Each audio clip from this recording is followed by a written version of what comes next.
Frères et sœurs, que la paix et la grâce de notre Seigneur et Sauveur Jésus-Christ soit avec vous. Ici est le Boyou Redemption Ministries pour notre dévotion matinale pour ce jeudi 3 octobre 2024.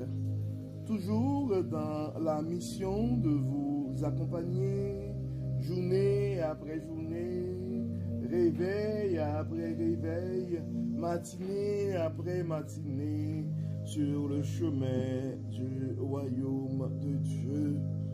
Car l'essentiel, frères et sœurs, est dans le royaume de Dieu. La force est en Dieu. La délivrance est en Dieu. La guérison est en Dieu. L'abondance, frères et sœurs, est en Dieu. La sagesse est en Dieu. Et surtout, l'espérance est en notre Dieu. C'est pourquoi nous nous répétons à chaque instant, frères et sœurs, cherchons d'abord le royaume de Dieu et sa justice, et toutes les autres choses nous seront données en plus. Donc, bon réveil, mon frère, bon réveil, ma soeur, que le nom de l'Éternel soit béni ce matin, que le nom de l'Éternel soit exalté, que le nom de l'Éternel soit glorifié, car notre Dieu nous a fait du bien. Nous avons la chance de pouvoir nous réveiller ce matin, frères et sœurs. Nous devons louer Dieu pour cette grâce, car beaucoup n'ont pas survécu cette nuit. Beaucoup ne se sont pas réveillés ce matin. Donc, si nous sommes en vie, c'est un don gratuit de Dieu, frères et sœurs. Et c'est surtout une bénédiction immense pour nous autres de pouvoir nous réveiller avec Dieu.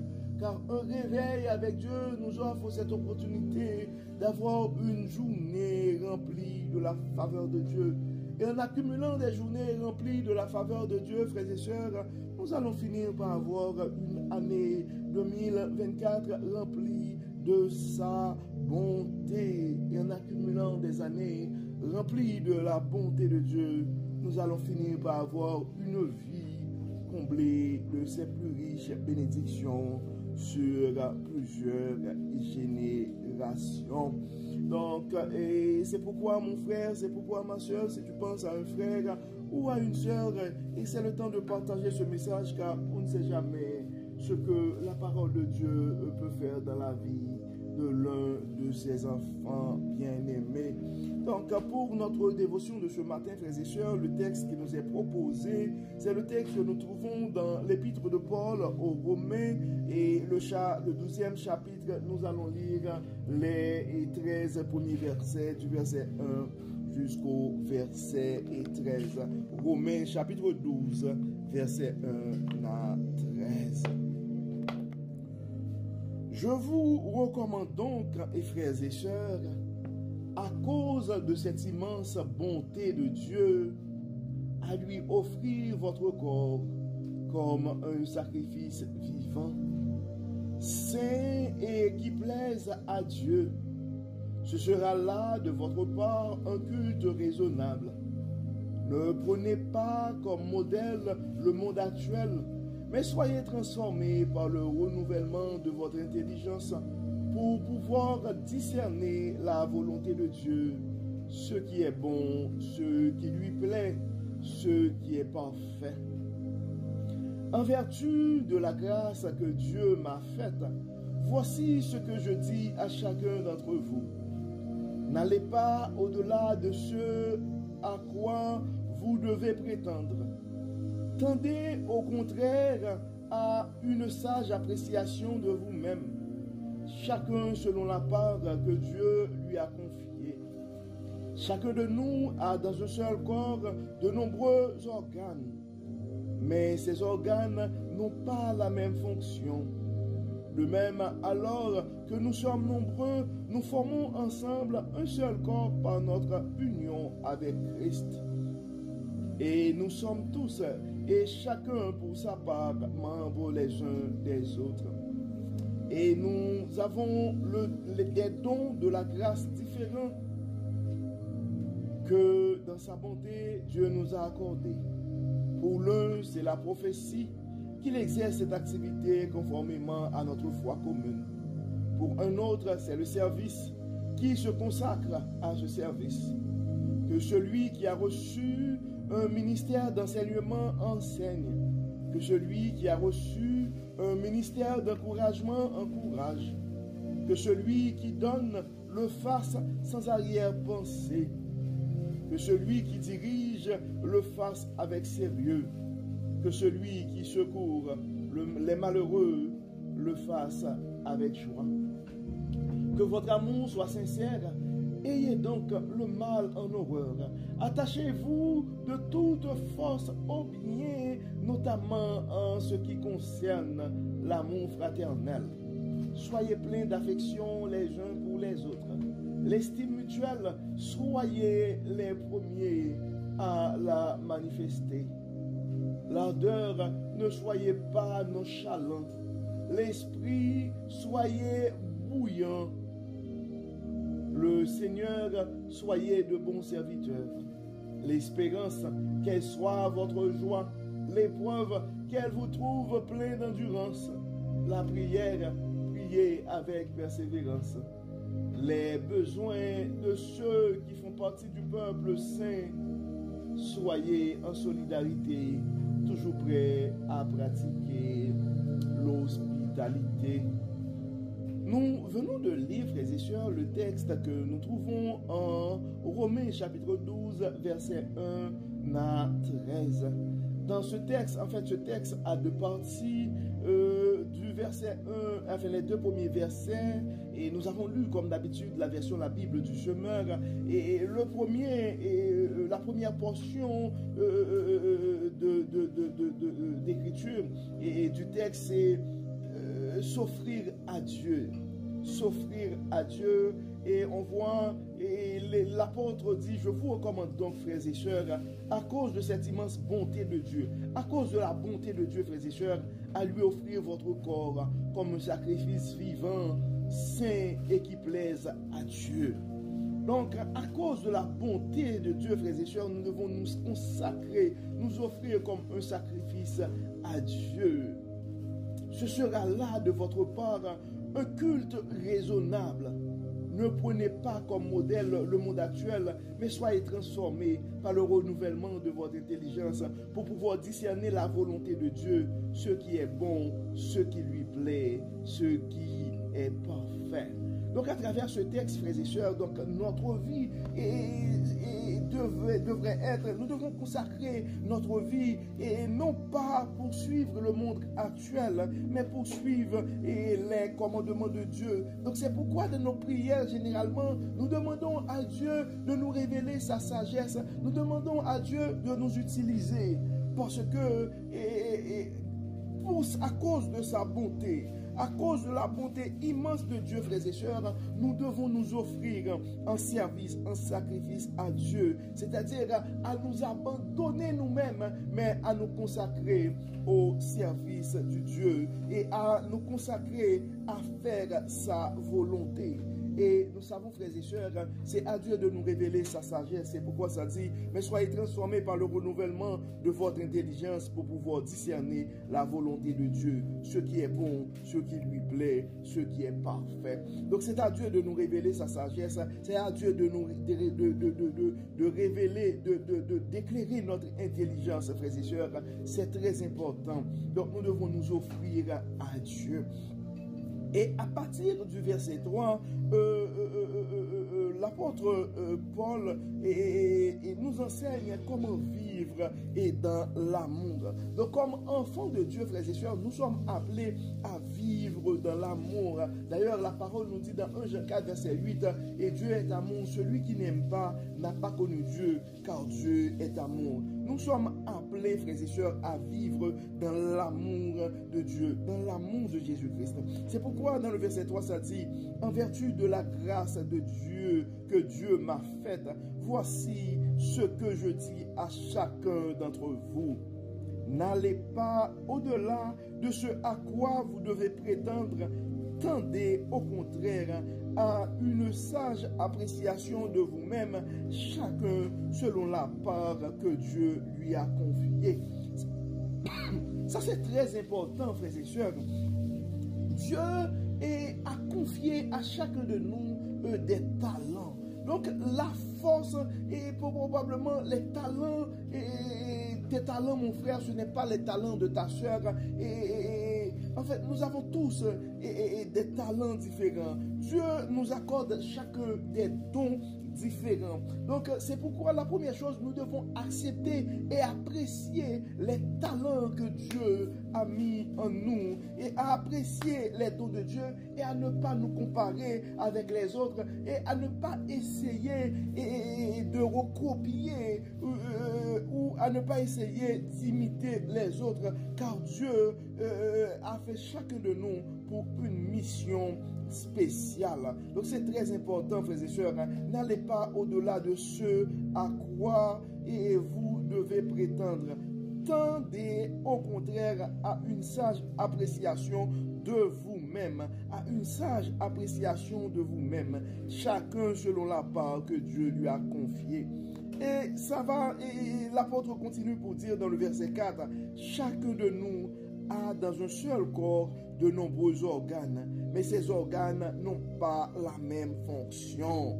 Ces organes n'ont pas la même fonction. Dans le verset 5, de même, alors que nous sommes nombreux, nous formons ensemble un seul corps par notre union avec Christ.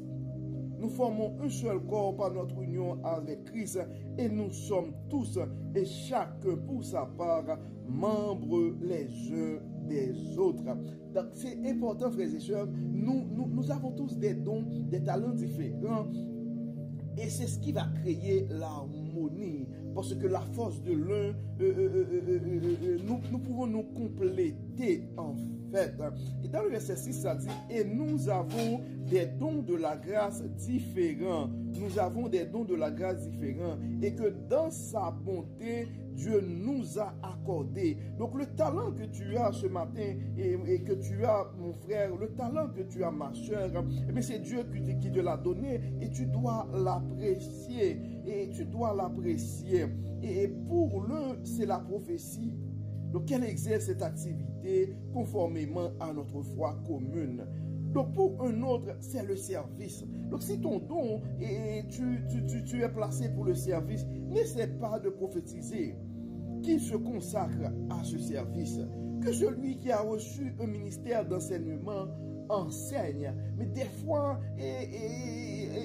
nous ne sommes pas tous appelés à enseigner. Nous ne sommes pas tous appelés à servir. Et ça continue pour dire que celui qui a reçu un ministère d'encouragement encourage. Donc ça pourrait arriver que quelqu'un a le don d'enseignement, mais la personne n'a pas le don d'encouragement. Que celui qui donne le fasse sans arrière-pensée. Que celui qui dirige le fasse avec sérieux. Que celui qui secoue les malheureux le fasse avec joie. En fait, frères et sœurs, la première chose que nous devons faire, c'est accepter le don que Dieu nous donne et l'apprécier. Et ensuite, ce que nous devons faire, nous devons prier pour que Dieu puisse nous aider à exceller dans ce don qu'il nous a donné. Et pour que nous puissions faire le ministère, la mission qu'il nous a confiée, pour que nous puissions l'accomplir avec joie, avec zèle, avec sérieux. Et dans le verset 9, ça continue pour dire que votre amour soit sincère. Ayez donc le mal en horreur, attachez-vous de toutes vos forces au bien, notamment en ce qui concerne l'amour fraternel. Soyez pleins d'affection les uns pour les autres. Et le bien, frères et sœurs, c'est important de nous attacher au bien. Généralement, je dis, il n'y a pas un bon timing pour faire le bien. Donc l'amour fraternel, soyez pleins d'affection les uns pour les autres. Ça pourrait arriver des fois en manifestant, en pratiquant l'amour fraternel, ça pourrait arriver qu'il y a l'incompréhension. Mais tu dois continuer à aimer. Donc malgré l'incompréhension, aimer quand même. Donc, l'estime mutuelle, soyez les premiers à la manifester. Donc ça nous invite aussi à l'estime mutuelle. Nous devons nous apprécier les uns les autres. Nous devons reconnaître les talents des uns des autres. C'est très important, frères et sœurs. L'ardeur, ne soyez pas nonchalant. Donc si jamais tu fais quelque chose, sois actif. Faisons ça avec cœur. Ne soyez pas nonchalant. L'esprit, par rapport à l'esprit, soyez bouillants. Donc nous devons être des personnes qui sont pleines de vie. Pour ce qui concerne le Seigneur, et nous sommes appelés à être de bons serviteurs. Pour ce qui est de l'espérance, ça dit qu'elle soit votre joie, que l'espérance soit notre joie. Nous devons nous rappeler, frères et sœurs, que notre Dieu, c'est le Dieu de l'espérance. Donc, des fois, sous le prétexte, des fois, il faut regarder le bon côté des choses. Il faut toujours nous rappeler les promesses de Dieu dans nos vies. Donc, les promesses, et donc je connais les promesses que j'ai formées sur vous, promesses de paix et non de malheur, et pour vous donner un avenir et de l'espérance. Notre Dieu, c'est le Dieu de l'espérance. Il ne saurait nous abandonner. Donc c'est pourquoi dans ta situation ce matin, mon frère, tu peux espérer le meilleur. Tu peux espérer quelque chose de bien pour cette journée. Et les moments de certitude, les moments d'épreuve vont arriver aussi. Donc c'est pourquoi, pour ce qui concerne l'épreuve, ça dit qu'elle vous trouve plein d'endurance. Donc face à tes difficultés, face à ton incertitude, face à l'épreuve ce matin, Dieu nous appelle à cultiver l'endurance aussi. Et dans la prière, nous devons prier avec persévérance. Ça pourrait arriver que ça fait longtemps que tu n'arrêtes pas de prier pour cette chose, pour cet enfant, pour ce diplôme. Donc, soyons persévérants, frères et sœurs. Les besoins de ceux qui font partie du peuple saint, soyez en solidarité, toujours prêts à pratiquer l'hospitalité. Donc, nous sommes appelés, frères et sœurs, à cultiver l'amour fraternel, à être pleins d'affection les uns pour les autres. L'esprit est mutuel. Et donc, nous devons être les premiers à manifester l'estime mutuelle. Nous devons nous apprécier les uns les autres. L'appréciation, c'est important. Dieu nous appelle, et à travers ce texte, frères et sœurs, à être actifs, à ne pas être nonchalants, de faire les choses avec ardeur, avec entrain. Donc, Dieu nous appelle à être actifs, à être vivants. C'est ça pourquoi, par rapport à l'esprit, ça nous conseille à être bouillants. De ne pas être des personnes froides. Et nous sommes appelés à être de bons serviteurs, frères et sœurs. Et l'espérance qui est en Dieu doit être notre joie. Et face à l'épreuve, nous devons cultiver l'endurance. Et nous devons, frères et sœurs, avoir de l'empathie. Donc ça dit les besoins de ceux qui font partie du peuple saint. Soyez en solidaire. Soyez en solidaire. Donc nous devons manifester la solidarité et toujours prêts à pratiquer l'hospitalité, à accueillir l'étranger chez nous, et supporter ceux qui sont dans le besoin, frères et sœurs. C'est pourquoi, des fois, même si par rapport à nos malades, nous prenons le temps de prier pour nos malades, nous prenons le temps d'intercéder pour les frères et sœurs qui sont en difficulté et qui ont des problèmes financiers ou qui ont d'autres types de problèmes.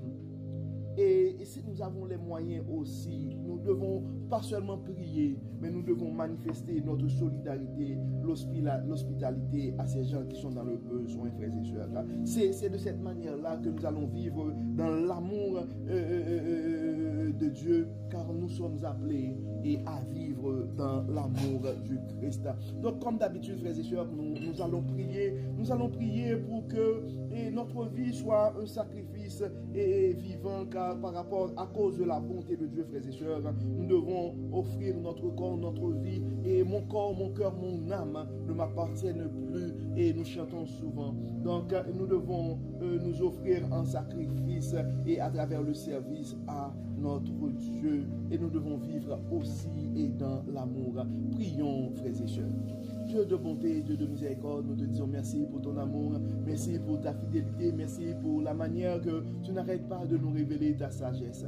Merci Seigneur pour la parole, merci Seigneur pour la manière que tu révèles ta sagesse à nous, pour la manière que tu n'arrêtes pas d'éclairer notre intelligence. Dieu clément, Dieu de bonté, malgré nos imperfections, et tu nous utilises malgré nos imperfections, tu n'arrêtes pas de prendre soin de nous. Nous sommes reconnaissants par rapport à ta bonté. C'est pourquoi, Dieu clément, nous pouvons nous offrir à toi ce matin et prendre le contrôle de nos vies, Dieu clément. Nos corps sont entre tes mains, nos pensées sont entre tes mains, nos âmes sont entre tes mains. Guide-nous, utilise-nous, Seigneur, pour ton service. Accompagne-nous, chasse-nous tout ce qui n'est pas de toi. Permets, Seigneur, que ton Saint-Esprit puisse nous animer afin que nous puissions vivre l'amour que tu as en toi et qui est en toi. Afin que nous puissions, Dieu Tout-Puissant, apprécier les dons que tu as mis en nous. Et afin que, Seigneur, nous puissions te servir pour ta gloire et pour ta seule gloire. Nous remettons entre tes mains, Dieu clément, ce matin, nos frères et sœurs et qui sont malades. Tu les connais par leur nom. Nous te demandons, Dieu clément, toi le grand médecin par excellence, de les toucher de ta main bénissante, le grand Jéhovah Rapha. Dieu clément, tu les connais par leur nom, tu connais leur diagnostic, tu connais leur traitement, tu connais, Seigneur, leur état d'âme. Nous te demandons, Seigneur, de les toucher là où ils sont, nos malades. Il y a d'autres frères et sœurs qui se remettent graduellement. Nous te demandons, Seigneur, pour les miracles que tu as opérés dans leur vie. Et nous te demandons, Seigneur, pour les progrès qui sont en train de se manifester dans leur état de santé. Nous demandons, Seigneur, de continuer à les toucher. Non seulement de les toucher physiquement, de les toucher moralement, de les toucher émotionnellement. Dieu clément, nous te demandons, Seigneur, de nous aider à garder ta parole dans nos cœurs, de nous aider, Seigneur, à apprécier les dons que tu nous as faits. Nous te demandons, Dieu clément, à non seulement apprécier les talents que tu nous donnes, mais les talents que tu donnes aux autres aussi. Aide-nous, Seigneur, à pouvoir vivre dans ton amour, à pouvoir nous aimer les uns les autres, à pouvoir nous apprécier les uns les autres, à pouvoir nous supporter les uns les autres. Nous remettons entre tes mains, Dieu clément, des frères et sœurs qui ont des soucis de famille présentement, et des chicanes des couples, des problèmes avec des enfants, des problèmes avec des parents. Dieu de toute bonté, toi qui sondes les cœurs, toi qui peux toucher des cœurs, toi qui as le pouvoir sur l'esprit humain. Nous te demandons, Seigneur, là où il y a et la haine que tu mettes, là, que ton amour soit implanté. Là où il y a, Seigneur, l'inquiétude, mais que ta paix soit établie. Dieu de toute paix, aux esprits bouleversés, nous réclamons ta paix, ta sérénité ce matin. À ceux qui sont dans le besoin, qui sont dans la précarité, nous réclamons ton abondance ce matin. Bénis, Seigneur, guéris, Seigneur, et que tout soit fait dans nos vies pour la gloire de ton nom. Nous remettons entre tes mains et chaque frère, chaque soeur qui nous écoute présentement. Certains de nos frères et sœurs ont peur pour leur vie. Et nous avons des frères et sœurs probablement qui vivent dans des pays où il y a la guerre. Et nous te demandons, Seigneur, nous réclamons ta paix dans notre monde. Protège tes enfants, Dieu clément, et révèle aux dirigeants de ce monde que tu es le Dieu de paix. Tu es le Dieu de l'espérance. Et quand on regarde les pronostics, quand on regarde les commentaires, il y a beaucoup pour qu'on puisse s'inquiéter. Mais nous savons, Dieu clément, tu es le Dieu de toute protection, que tu es le Dieu de toute paix. Nous nous fions à toi. Assiste-nous, Dieu clément, guide-nous, utilise-nous pour ton service et que tout soit fait dans nos vies pour la gloire de ton nom. Pardonne, Seigneur, guéris, Seigneur, bénis, Seigneur. Au nom de Jésus, nous prions. Amen. Amen. Frères et sœurs, nous arrivons au terme de notre dévotion pour ce jeudi 3 octobre 2024 et nous espérons que votre âme a été bénie et d'ici là, nous vous souhaitons une excellente journée sous le regard du Dieu Tout-Puissant. Que le Seigneur nous bénisse, que le Seigneur nous protège, qu'il nous accorde sa paix. Au nom de Jésus. Amen. Amen. Bon jeudi, frères et sœurs, et à demain. Bye bye.